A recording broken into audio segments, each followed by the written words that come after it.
começando Artigo 5º, um programa que leva até você temas que estão na Constituição Federal e que fazem parte do dia a dia de todos nós, cidadãos brasileiros. Em 5 de outubro de 88 foi promulgada a atual Carta Magna.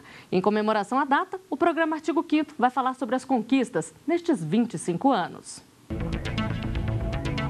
O artigo 5º determina que todos são iguais perante a lei sem distinção de qualquer natureza e garante aos brasileiros e aos estrangeiros que moram no país a inviolabilidade do direito à vida, à liberdade, à igualdade, à segurança e à propriedade. E para falar sobre os 25 anos da Constituição, nós recebemos 2 convidados no estúdio do Artigo 5º. Está aqui conosco o professor de Direito Constitucional, Menelik de Carvalho Neto, doutor em Direito. Também vamos conversar com Guilherme Scott, doutor em Direito e professor de Teoria e Filosofia do Direito na Universidade de Brasília. Sejam bem-vindos ao Artigo 5º. Doutor Menelik, eu gostaria que o senhor começasse dizendo para a gente se a Constituição de 88 se ela representou um grande avanço para o direito brasileiro. Flávia, a Constituição de 1988 representou algo extremamente importante, inclusive na nossa história institucional. Ela inovou a partir do próprio processo constituinte. Havia uma comissão de notáveis que tinha feito um primeiro anteprojeto, não é? E que acabou se tornando uma sugestão ao lado de outras.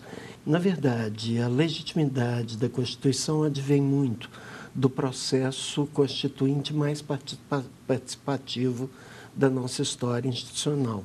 Inclusive, o próprio anteprojeto foi uma elaboração levada a cabo pela Comissão de Sistematização. O processo constituinte foi televisionado, entrou nas nossas casas, houve uma mobilização nacional para a elaboração dessa Constituição 25 anos atrás. Foi extremamente interessante, um processo único na nossa história. Doutor Guilherme, foi muito importante essa questão da participação da população, de todo esse processo aberto e democrático? Sem dúvida. Isso fortalece um sentido atualizado de democracia, né? Um povo que não era simplesmente submetido a uma nova ordem sendo criada por especialistas, por notáveis, né? Mas efetivamente um povo tomando para si a tarefa de elaborar a nova ordem. E a nossa atual Constituição é a 7ª da história do país. Foi a que garantiu mais direitos ao povo brasileiro, tanto que é conhecida como a Constituição Cidadã. Para chegar ao texto final, deputados e senadores trabalharam por mais de 1 ano e meio para contemplar as necessidades e vontades da população. Bem diferente de quando foi elaborada a primeira Constituição brasileira. 1824, ano que representa o início de uma história. Há 189 anos surgia a primeira Constituição brasileira, assinada pelo imperador Dom Pedro I. Esta foi a Constituição mais longa da história do Brasil. Foram 65 anos de vigência. A primeira Constituição foi outorgada, ou seja, imposta pelo governo. Já a segunda foi promulgada, se formou a partir da vontade do povo. O principal avanço foi o fim da possibilidade de se retornar ao imperialismo. Depois veio a Constituição de 1934, que teve uma curta duração. 3 anos depois, surgiu uma nova, que marcava a ditadura. Getúlio Vargas se aproveita das circunstâncias tensas da política naquele momento e dá um golpe de Estado. O instrumento utilizado para oficializar o golpe é uma nova Constituição de 1937. Ela é tão autoritária, ela é tão ditatorial, que rapidamente ela foi apelidada pelas pessoas de polaca, porque a Polônia, naquele momento, era um grande exemplo de regime fascista. Em 1946, finalmente foi retomada a linha democrática. A 5ª Constituição do país previa avanços importantes, como o fim da censura, início da eleição direta para presidente e os 3 poderes voltaram a ter independência. Era o começo de um novo momento também para os trabalhadores. Já a Constituição de 67 teve características bem peculiares. Em linhas gerais, ela mantém certa aparência de liberdade, mas é uma Constituição que confere ao Executivo muitos poderes. Bem, e durou muito pouco tempo na prática. Em 69, ela vai ser modificada por uma emenda constitucional que, no fundo, é uma outra Constituição. No total, o país teve 7 constituições. A última e atual é esta aqui, mais conhecida como Constituição Cidadã. Em 1988, os brasileiros passaram a ter mais direitos. Os analfabetos e os jovens maiores de 16 anos começaram a votar, foram criadas leis de proteção ambiental e os trabalhadores conseguiram ter acesso a outras garantias, como seguro-desemprego e férias remuneradas acrescidas de 1/3 do salário. Muitas outras medidas foram estabelecidas nesta Constituição, mas nada melhor do que refletir sobre todos os avanços que tivemos com o passar dos anos e, claro, pensar sobre o que ainda pode melhorar. Doutor Guilherme, a mudança na forma de elaborar as constituições é um reflexo também da mudança na política brasileira? Sem dúvida, né? Como o professor Menelik bem ressaltou, né, a Constituição de 88, né, com sua Constituinte de 77 e 88, teve o processo de elaboração mais democrático da nossa história, mais inclusivo, né, mais aberto e que realmente sinalizava uma exigência da época, né, uma exigência de ruptura com os regimes autocráticos, né, antecedentes. Doutor Menelik, e o que levou a essa preocupação tão grande com os direitos do cidadão na Constituição de 88? Essa é a maior característica dela? Flávio, exatamente esse processo, não é?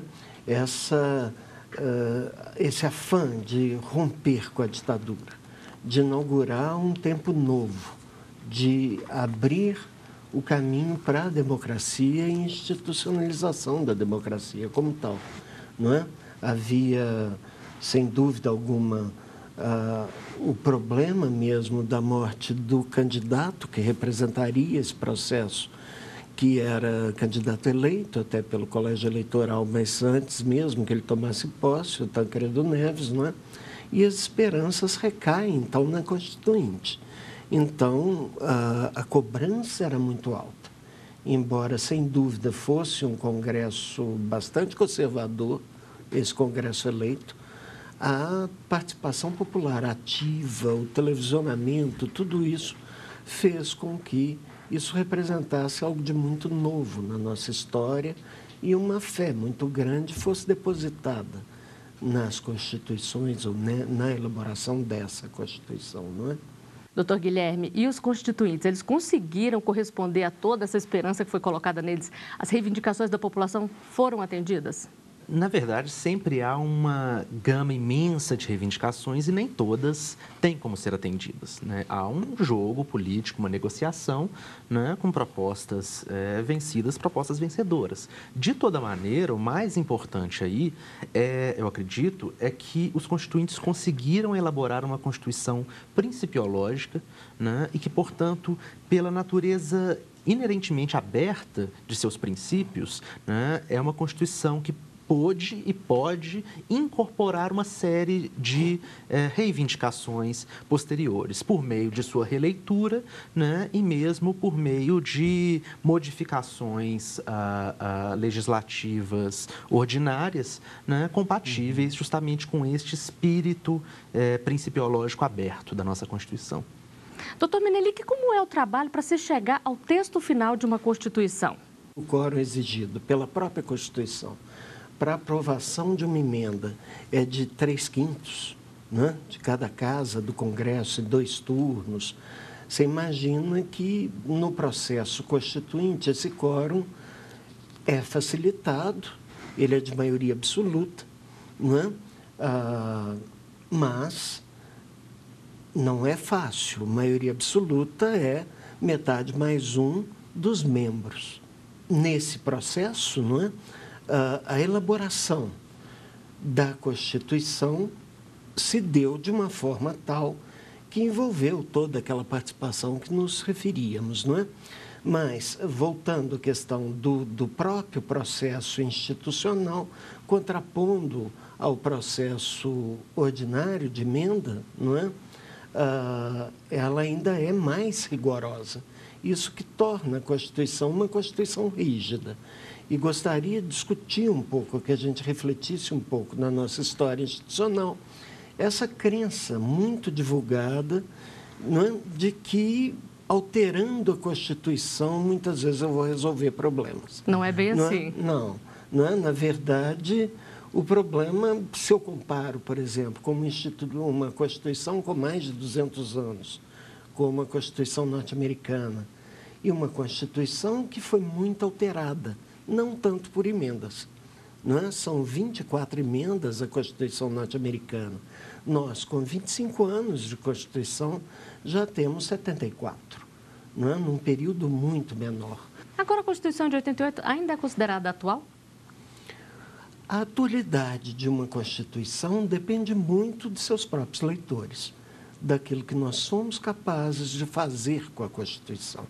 Essa é uma das grandes mudanças em relação ao constitucionalismo como tal. A gente entender que uma Constituição é mais do que um texto. Ela produz, na verdade, um povo. Uma Constituição que deu certo. Eu tenho que mudar a pergunta. Não tanto o que é uma Constituição, mas o que ela constituiu. A nós como uma comunidade de princípios, como pessoas capazes de se respeitar na sua diferença. Doutor Guilherme, então só para a gente encerrar esse bloco aqui, a Constituição, apesar de ser rígida, como o doutor Menelik falou, ela permite também que sejam feitas adaptações e mudanças. Sem dúvida, isso na verdade é da própria natureza moderna da Constituição, né? Como bem disse o professor Menelik, o seu sentido é aquele que nós, enquanto cidadãos, instituições, né, tribunais, autoridades e todos nós do povo, somos capazes de enxergar em seu texto, né? Então, nesse sentido, nós temos leituras constitucionais diferentes ao longo do tempo, mesmo que o texto eventualmente permaneça inalterado. E nós vamos a um rápido intervalo. O artigo 5º volta já. Estamos de volta com o artigo 5º. Os nossos convidados são Guilherme Scott, professor de Teoria e Filosofia do Direito, e o professor de Direito Constitucional, Menelik de Carvalho Neto. No programa de hoje, estamos conversando sobre os 25 anos da Constituição Federal e as mudanças ao longo desse tempo. E uma forma de alterar a Constituição é através de emendas. O processo tem início com a apresentação de um projeto que deve ser aprovado tanto pela Câmara dos Deputados quanto pelo Senado Federal. Atualmente, a Constituição conta com mais de 70 emendas. Doutor Guilherme, o que é levado em consideração na hora de se propor uma emenda? O que deve ser levado em consideração é, primeiro, a efetiva necessidade, né, de que uma mudança textual seja efetivada na Constituição, o que muitas vezes não é o caso. Se a gente for analisá-las uma a uma, muitas delas, acredito, não requereriam exatamente, né, uma emenda à Constituição. Um exemplo recente, que sem dúvida foi um avanço entre nós, foi a emenda 72, que estendeu uma série de direitos aos empregados domésticos, né? Realmente acredito que isso poderia ser realizado por meio de legislação ordinária, né? Porque há um aspecto central da Constituição que muitas vezes a gente esquece, né? É que o rol de direitos, especialmente aqueles chamados direitos fundamentais, por força do próprio disposto no parágrafo 2º do artigo 5º, é um rol exemplificativo. Ele não é um rol exaustivo. A Constituição ela sempre abre a possibilidade de que novos direitos, inclusive direitos fundamentais, sejam inseridos no nosso ordenamento sem precisar necessariamente de uma emenda. Doutor Menelik, e o processo para se aprovar uma emenda geralmente é longo ou depende do tema? Bom, esse processo ele é um processo cuidadoso, vamos dizer assim. O processo de emenda à Constituição ele requer um quórum alto, né? 3/5 em cada uma das casas, de 2 turnos, ainda com um turno de aprimoramento da redação. Enfim, é bastante cuidadoso, sem dúvida nenhuma. E deve ser assim nesse sentido, não é? Agora, existem alguns temas que não podem ser objeto de emenda constitucional de jeito nenhum? A rigor, o que eu tenho é chamada cláusula pétrea. O parágrafo 4º do artigo 60, ali são elencadas matérias, não é? A forma federativa do Estado, o voto secreto direto universal, a separação de poderes e os direitos e garantias individuais. Esses não podem sofrer qualquer menoscabo, não podem ser diminuídos. O texto constitucional diz que são vedadas emendas tendentes a abolir todas essas matérias. Agora, doutor Guilherme, aprovar tanta emenda não acaba descaracterizando a Constituição? Sem dúvida.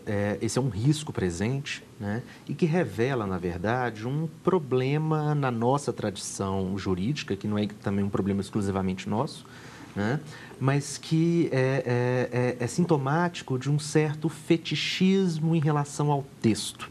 Né? E um fetichismo em relação a, digamos, regras jurídicas, como se a Constituição tivesse que ser um conjunto de regras que seriam comandos específicos, comandos descritivos que buscam esgotar, né, as condições da sua aplicação e não, na verdade, o que a Constituição efetivamente o papel que ela desempenha, que é um grande conjunto de princípios. Né? Então, se eu faço uma leitura principiológica da Constituição, eu perco essa necessidade, que na verdade é bastante improdutiva, né, de tudo aquilo que especificamente eu acredito que seja melhor, eu tenha que expressamente, literalmente prever no texto constitucional. Bom, e nas ruas as pessoas falam sobre a necessidade de mudanças na Constituição após 25 anos. A equipe do Artigo 5º foi conferir as opiniões. Tem muita coisa que precisa ser mudada e ser repensada, né?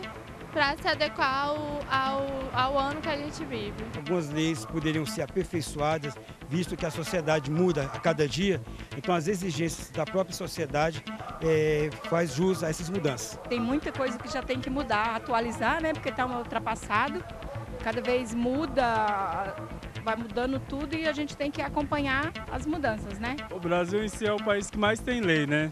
Também é o que mais são leis que não são cumpridas, né? Eu acho que falta mesmo o regimento, a cobrança em si pelas leis. Eu falo e todos os brasileiros, né, compreendem que para o rico, né, a lei não existe, né, de fato, mas para o pobre ela se torna dura. Doutor Guilherme, a gente vê muito esse discurso de que a lei só vale para os pobres, mas a Constituição é democrática, não é mesmo? Sem dúvida, a Constituição é democrática. Eu acredito que as falas dos entrevistados revelam um problema que é nosso, mas, mais uma vez, não é exclusivamente nosso, isso é de qualquer lugar do mundo, que é o problema da efetividade das normas constitucionais e das normas jurídicas como um todo. Mas a Constituição mesma é uma Constituição profundamente voltada à redução das desigualdades sociais. Ela, além de direitos fundamentais, traz uma série de programas, de políticas públicas voltadas, inclusive, e especialmente para os mais pobres, né? Então, sem dúvida, nós temos diversos problemas na aplicação, mas não acredito que isso seja um problema da nossa Constituição, em sua essência, em seu texto, né? Mas da prática que nós criamos a partir dela. Agora, o fato da população estar cobrando a efetividade desses direitos prova que está todo mundo mais consciente dos seus direitos mesmo? Eu acredito que sim, não o fato da cobrança por lei, não é? Que é outra vez essa esperança, não é? De que eu resolva problemas com textos legais. A própria visão que Guilherme mencionou, principiológica, remete a isso. Muitas vezes, textos de lei acabam sendo aplicados com uma tal literalidade que traem a finalidade da lei, não é? Então, já muita gente já sabe que eu tenho que cumprir essas finalidades, que eu tenho que, no campo do direito, realizar o direito, não é? Ainda que revendo o texto. Agora, doutor Guilherme, muitos desses direitos estão previstos, mas não foram regulamentados. Que tipo de prejuízo isso traz para a população? A ausência de regulamentação, ela traz uma certa insegurança para a população, né? Um exemplo recente que nós tivemos, né, de um direito, na verdade, até hoje não regulamentado, foi do direito de greve do servidor público, né, previsto na Constituição e que deveria ser regulamentado pelo legislador. Não foi e, por muito tempo, isso gerou uma incerteza muito grande, uma diferença de critérios sendo aplicados, né, em situações diversas, mas semelhantes, né, e o que foi resolvido provisoriamente e parcialmente com a decisão do Supremo, né, no mandado de injunção, que determinou uma aplicação analógica da lei de greve aplicável ao setor privado, né, a iniciativa privada, ao serviço público, né? Então, a gente ainda precisa, né, que determinados detalhes, determinadas características próprias sejam tratadas em legislação própria, e isso até hoje não ocorreu. Agora, doutor Menelik, a gente viu aí nas entrevistas as pessoas falando muito em atualizar a Constituição. Como é que se decide qual é a hora de se fazer uma nova Constituição no país? Exatamente, talvez a própria teoria do poder constituinte, ela nasce com o Abade Sieyes, que será constituinte na Revolução Francesa, não é? E que Sieyes pregava, constrói essa teoria exatamente para discernir esse período em que há um imenso descompasso entre as instituições jurídico-políticas de um país e aquilo que a nação desse país é. Sieyes usa essa teoria exatamente para descrever esse descompasso. Aí é o momento de erupção de um poder constituinte que rompe com a ordem anterior e inaugura uma ordem nova. Certamente eu teria que ter esse descompasso, não é? Eu teria que ter essa discrepância entre a institucionalização jurídico-política e a realidade social desse país. No caso, se pensava exatamente numa sociedade feudal, não é? E poderes da nobreza, e a sociedade moderna, burguesa, em que essa mesma nobreza não tem os privilégios dela, não teriam mais sentido. No discurso da promulgação da Constituição, o doutor Ulisses Guimarães disse que ela pretendia ser a voz política da sociedade. Para encerrar o programa, eu gostaria que vocês dissessem se ela conseguiu corresponder a isso. Doutor Menelik? Eu acredito que sim. Principiologicamente, como Guilherme salientou muito bem. Ela instituiu uma comunidade de princípios. Claro que ainda temos problemas. É óbvio que a própria leitura da medida provisória, por exemplo, do abuso dela que se seguiu em relação ao próprio texto original, né? Ela se transforma num sucedâneo do antigo decreto-lei. E isso, uma Constituição, como é que ela se obriga? Como é que ela se impõe se nós mesmos não cumprimos isso, não exigimos isso para nós mesmos? Agora, nesses 25 anos, acredito que uma grande distância institucional nos separe da promulgação da Constituição. Em relação à própria leitura que hoje o Supremo faz da Constituição e a que fizera de início, já há uma distância imensa em ambos campos. Estamos construindo democracia, não é? Que é uma construção permanente e que envolve, certamente, a autoria dos interessados. Uma Constituição não é morta, ela é viva e assumida a todo tempo como sendo a base dessa comunidade de princípios, né? E para o senhor, doutor Guilherme? Sem dúvida, ela ainda representa, né, e ela tem um potencial imenso de representar expectativas que, se pensarmos bem, são expectativas nossas atuais, né? Nós podemos projetar as nossas expectativas naquilo que a Constituição busca realizar e que ela jamais realizará por completo, de uma forma inacabada. Ela é sempre um projeto democrático em construção, né? Por isso, acredito que a nossa Constituição é e será ainda muito atual, né? De forma alguma, acredito que seja a hora, né, de abandonarmos esse projeto que, na verdade, a gente está começando a construir.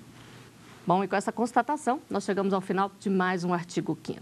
Doutor Guilherme, doutor Menelik, eu agradeço a presença de vocês aqui conosco e lembro que você também pode fazer parte do nosso programa, mandando sugestões para o e-mail artigo5@stf.jus.br. A gente se vê na semana que vem. Até lá!